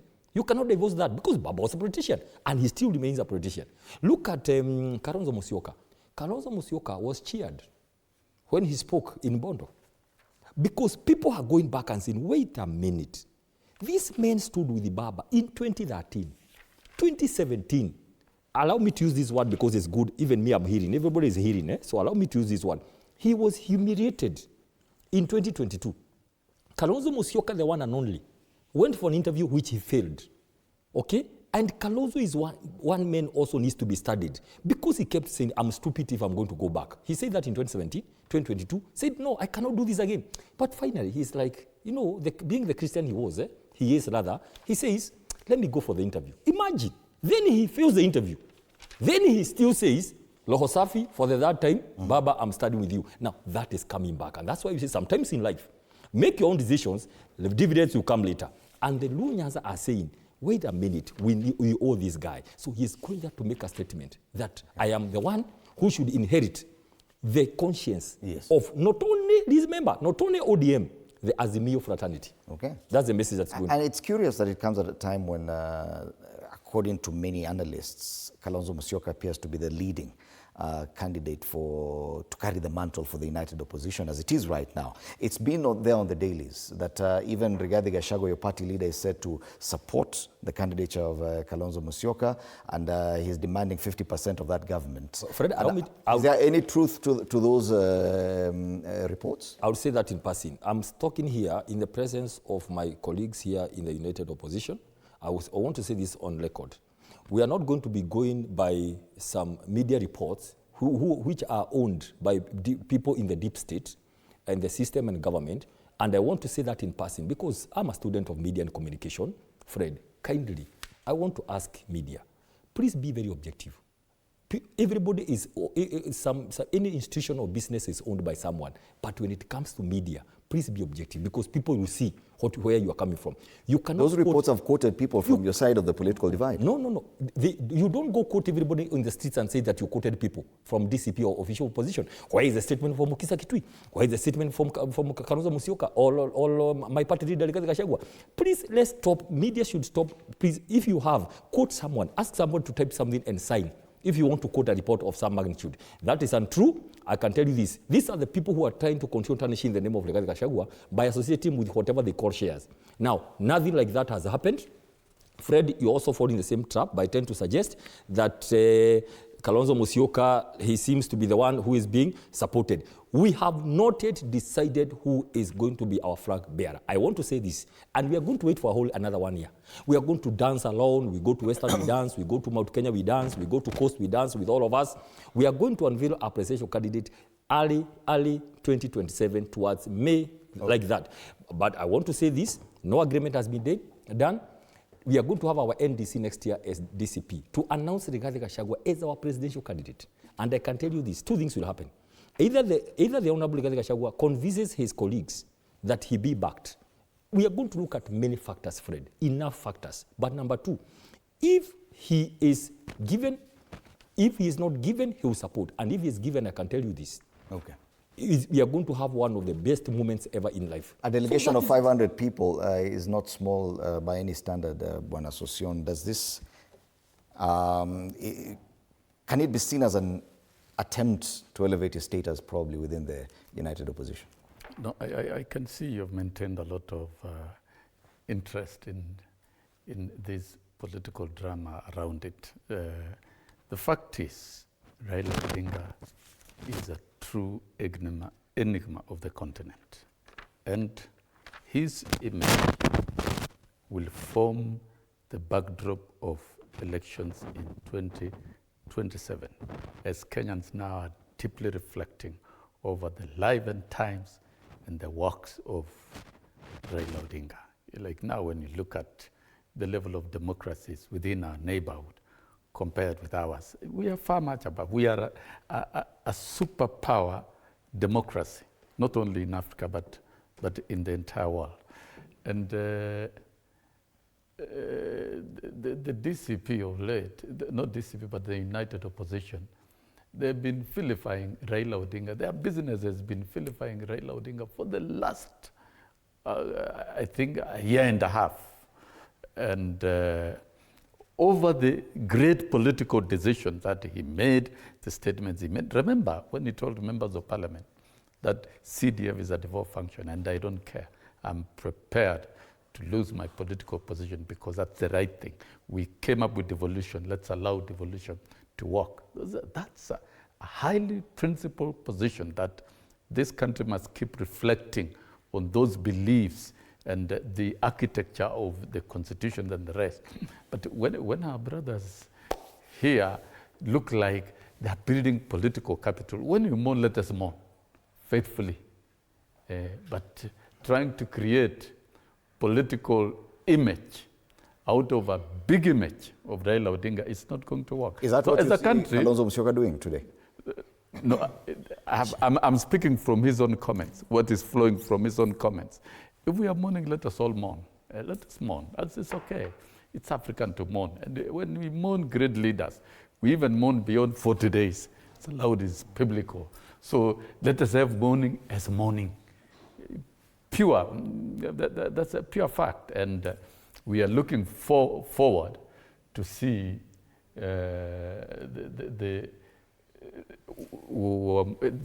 regarding Gachagua also troop to Bondo. Let's be Kenyans and be united around Raila Odinga, and we close that chapter. And when we move on to the political chapters, and as I've said, Fred, backdrop of 2027 election is the image of Raila Odinga and the bearing and the direction that he had set. And you can be sure what it is. You can be sure what it is. Yes, Raila Odinga gave direction to this country, and we'll discuss that when we get there. The image of Raila If he gave direction to this country, will form the main backdrop of 2027. You seem to be privy to some information that we don't have. Because according to ODM party, they said up until 2027.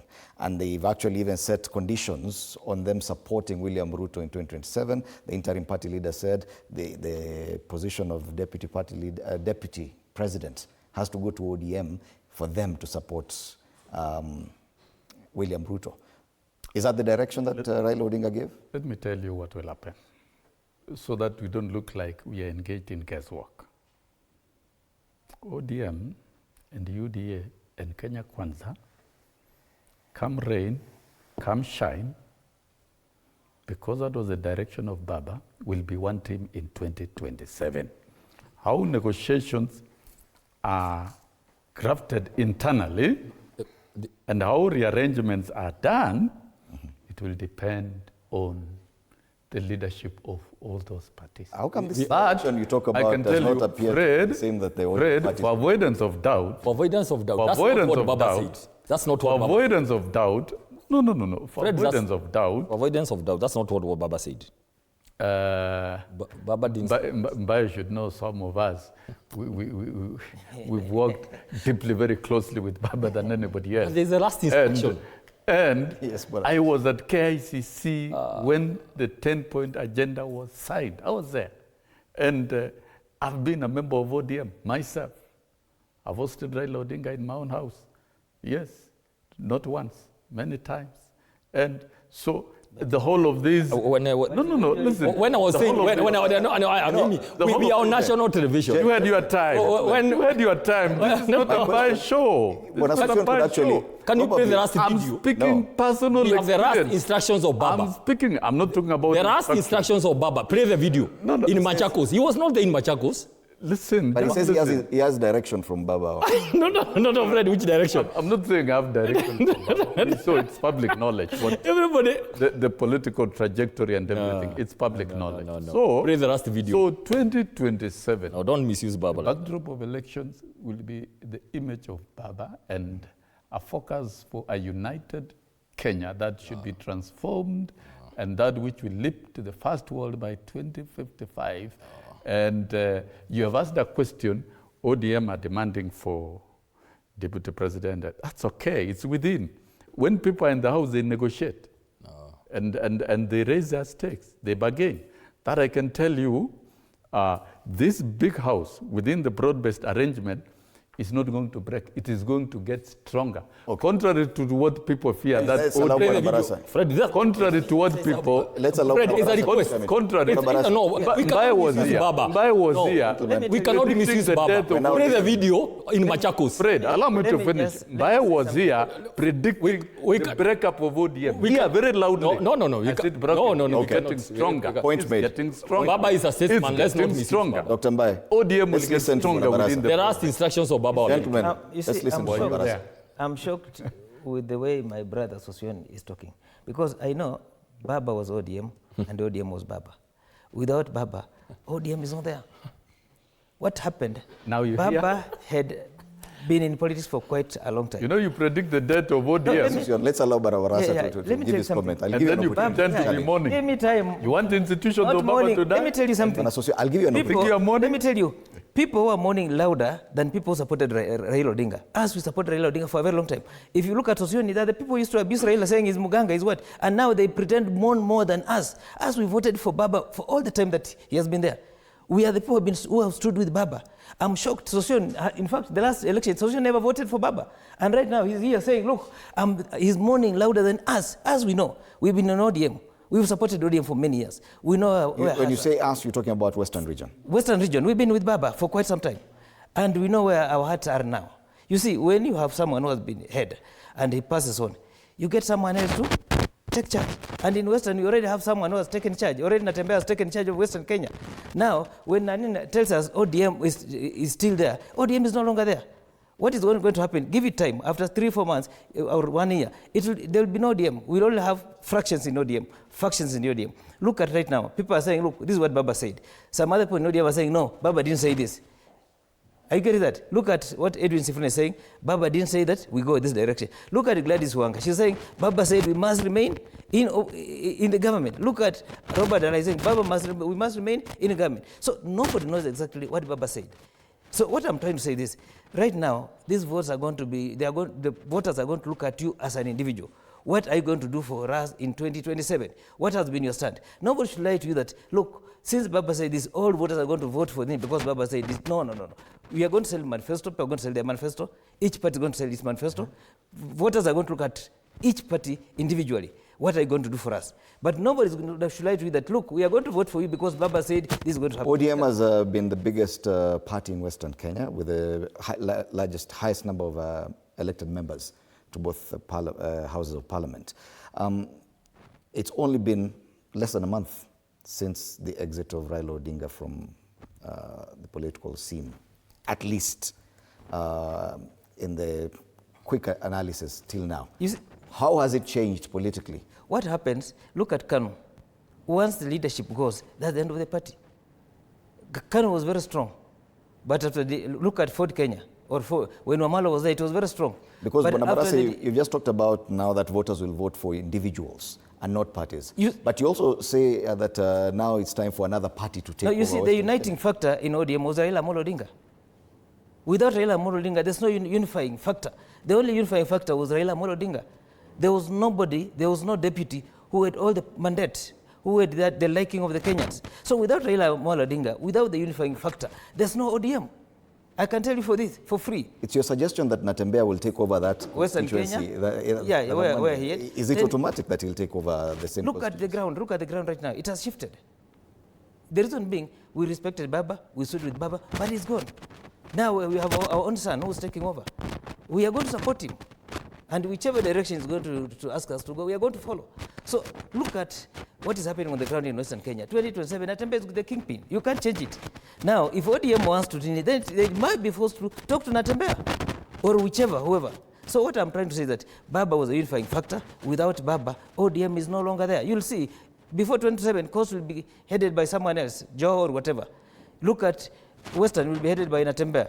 If you look at Nyanza, it will be headed by either Oburu Odinga or Gladys Wanga, depending on how they are going to do it. Look at Nairobi. Now, we don't have a unifying factor because if you look at ODM, made so many seats in Nairobi because of BAMBA. But without BAMBA, who is the leading candidate in Nairobi? There's nobody. So each constituency is going to now to look at, like for example, we vote depending on where our leadership comes from. Like for example, Luyas are now going to have Natembeya. Natembeya is going to dictate on who's going to take certain constituencies. We'll have Gachagua dictating on who's to take certain constituencies. Then we have my friend here, Dr. William Ruto, will also dictate on who's to take certain constituencies. This is the reality that's going to happen. Give it time and you'll agree with me. Okay, and on that question, I'd asked Dr. Peter Mbai about the report that he dismissed. He said it has nothing to do with the United Opposition, where it placed Natembeya as the best candidate for presidential running mate.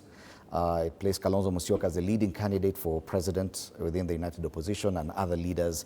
Do you as well dismiss the same, or do you agree that that probably is a trajectory that you've taken already? What is happening, several entities are doing their own opinion. You see, every institution is entitled to its own opinion. With that one, they are entitled, but us, like for example, Natembeya, is focused on the presidency. And if you look at Kalonzo is focused on the presidency. Gachagua is focused on the presidency.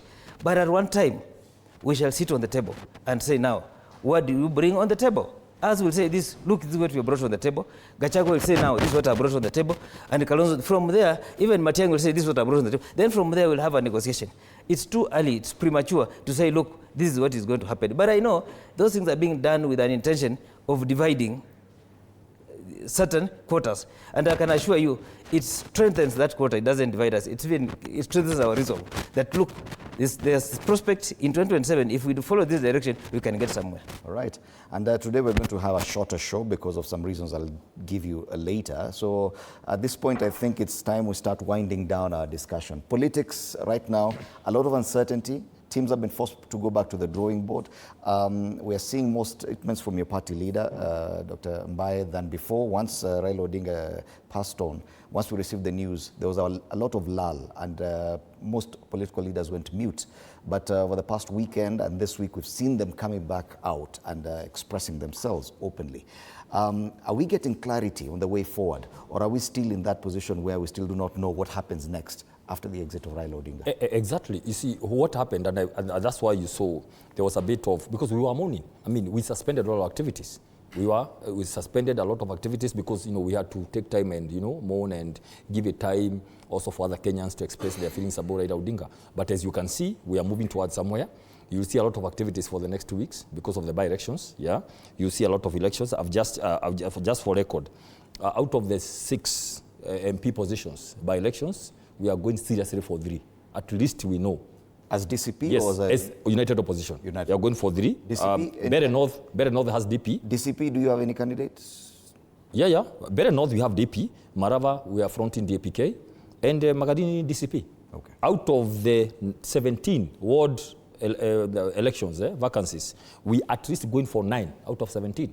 And you can see it's Polko DCP, Narok Town DCP, Kisa East DCP, we have Chwere DAPK, we have Ekerenyo DCP in Nyamira, yeah, we have Nyamaya in Nyamira DCP again, and then we have Nyansiongo, the Magara Party, PDP in Nyansiongo in Nyamira, and Kariobangi North DCP and Mumbuni, Wiper.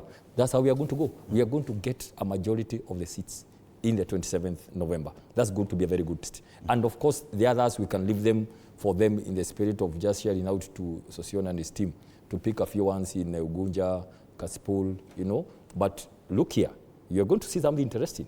In those other areas, you'll see other parties which are not government parties. Some independent candidates, some of them smaller parties, which are not in government. For example, Baringo, you're going to see an upset. There's a young lawyer there who is giving people sleepless nights in Baringo for the Senate position. So you're going to see a lot of upset. But for us, we know what we are going for. But in the other areas, people are going to say, we are not going for UDA or ODM. They are going to go for other. That's where you're going to see the spirit of resistance in this country. Mm-hmm. So we are doing well. And I want to suggest that, Fred, all our plans are in place.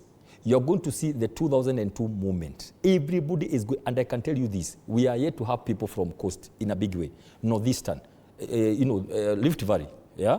Luo Nyanza itself, you'll see a very big coming together. Everybody wants to be in this bandwagon. Your party leader introduced a very interesting debate on the quality of leadership that is there currently in the Mount Kenya region. That has elicited debate because he made comparisons with what is coming from the other side, the Nyanza region probably, and the quality of elected leaders. What do you have to say about that? Now, I want to be very clear from the word go.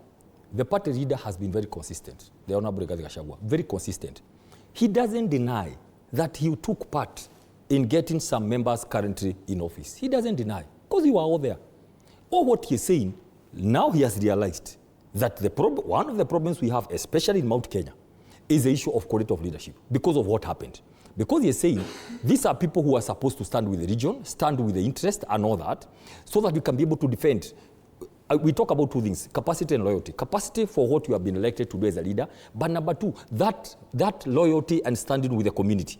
So what he is saying is, we have discovered, which is a fact, and by the way, anybody who knows they have no capacity, and who knows they came for political leadership because of business, they should go look for something else to do. It's very clear.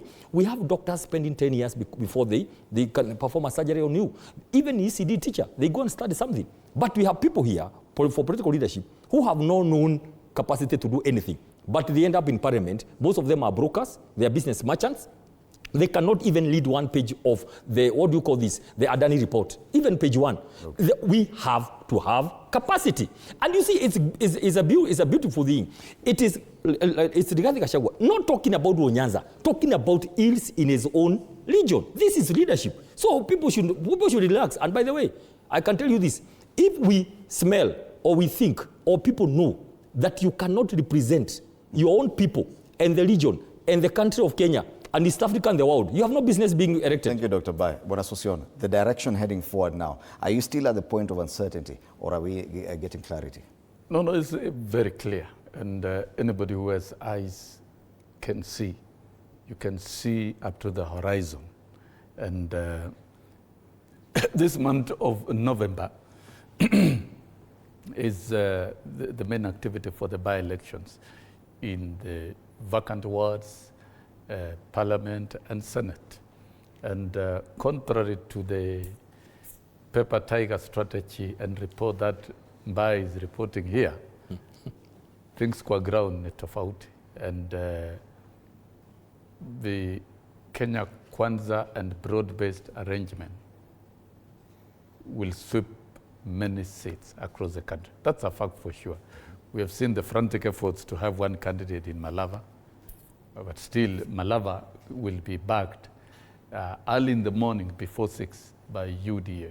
We have seen a lot of efforts in Mbere, Magarini. I think those are the three positions of interest that the joint opposition are struggling to move closer to making some significant impact.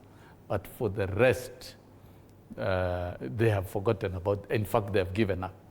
So the 27th by-election will see and will confirm the strength and approval of the broad-based government across the country in the by-election.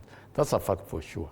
And I dare Mbai and my brother here to be on the show on not 28th, but 29th, because I'm sure by 29 we'll have results of all of them. Then we can now discuss about 2027. That's a fact. Okay. You know, I'm a scientist, and I'm very empirical in terms of science and what will happen. And I can tell you in this show today, Malava. So it's a by-election that will give us direction. Malava is going to UDA so that they begin thinking about other things. Mbere is going to UDA. Magarini is going to ODM because those are seats of interest. Banisa is already in UDA. Ugenya is already in ODM. And Kasipul is already in ODM. Baringo, Senate seat, is going to UDA. Don't think You don't play with the broad-based political machine. It's a living machine that they will feel the weight of the same come to those are threats. They're not threats. No. We cannot allow that to pass. They're not threats. No, Fred, we cannot. It's not a buy show. Fred, saying he has a political machine. No, why are you shaken by statements? That we are going to feel the weight of those are my statements. We are going to feel. Fred, we confirmed in this country. There's no system. There's no deficit in 2022. All right. No, it's not a question of is going to happen. It's not a question of deficit. We confirmed. No, we cannot threaten people. A political machine. We cannot sell fear. Thank you, gentlemen. Fred will not sell fear here. We are not going to sell fear. Let us know. Kenyans are watching. I can tell this. Fred, I want to urge voters. Why are you intimidated? Let voters go and vote. Why are you intimidated? Nobody is going to visit. Barasa, final word. And that is a machine. Barasa, it's time for Barasa to give us a final word. See, right now, if you look at Western Kenya, the road is so clear right now. Because you see, with DCP now backing Seth Panyako, if you go to the ground, they are going to say this election is about Farouk Kibet versus Seth Panyako. Why am I saying this? If you look at the ground, it's only Farouk Kibet who's appearing there, campaigning for UDA. Because, like, if you look at most leadership, they have taken a backseat. The reason being, they are saying, look, let Western be able to handle its own matters. But you see, Farouk Kibet wants to load over Western, wants to give direction on what is to be done. Yet we have leadership who have been elected, who are supposed to take charge of Western Kenya. So right now in Malava, it's going to be Seth Panyako versus Farouk Kibet. And I can tell you, by 6 a.m., Seth Panyako will be the MP for Malava. Another thing, if you look at other areas, already the trajectory has taken. If you look at Kisa East, we are going to have DAP. Get to Chwele Kapchai, we are going to back an independent candidate. That's Eric Wekesa for that seat. The reason being, what you want is to make sure that Kenya Kwanza goes home. If you are going to back, that's why we are backing an independent candidate. So what I can say is that by 28th, if we sit here with Sosion, I think the only seat UDA may have is from Rift Valley. But I can assure you, from the rest of the areas, things are different. Even Rift Valley, it's 50-50, he's not sure. And, let's meet you on 29. Yeah. Right, and this is where we stop this morning, because we do have some other very interesting discussion about something interesting coming up later in the month, and they're calling it the Friday Fight Nights. And TV47 has partnered with some other institutions to bring you the Nightmare in Nairobi. And this is a very interesting issue around boxing. And to tell us more about this, we'll be having Tony Kwalanda and Fred Arocho with some boxers, Kenyan boxers in studio in a short while. And that's why we have to exit studio early. Do stand by for that. For now, let me thank my panelists. Wilson Sosion, veteran unionist, teacher and former member of the National Assembly, Zakaria Baraza, political analyst, and Dr. Peter Mbaye, Secretary Planning and Economic Affairs at the DCP party. Senior school fees shocker for parents is a big story there on the front page, and matters to do with the lecturer strike, which ended yesterday after 49 days, also featuring on the front page. Matters politics, Ruto's political conundrum, ODM blackmail, also featuring on the front page of the Daily Nation. We are dying, that's a standard. And this is a very sad story about Kenyans who are fighting in the Ukraine-Russian war. And the Star, this we did not get to talk about, proposed law to ban sale of embryos and surrogacy fees. That's a bill that's before the National Assembly. Matters the teacher strike also there on the front page. Ladies and gentlemen, that's the state of the nation this morning. Let's take a break. Morning Cafe will be back.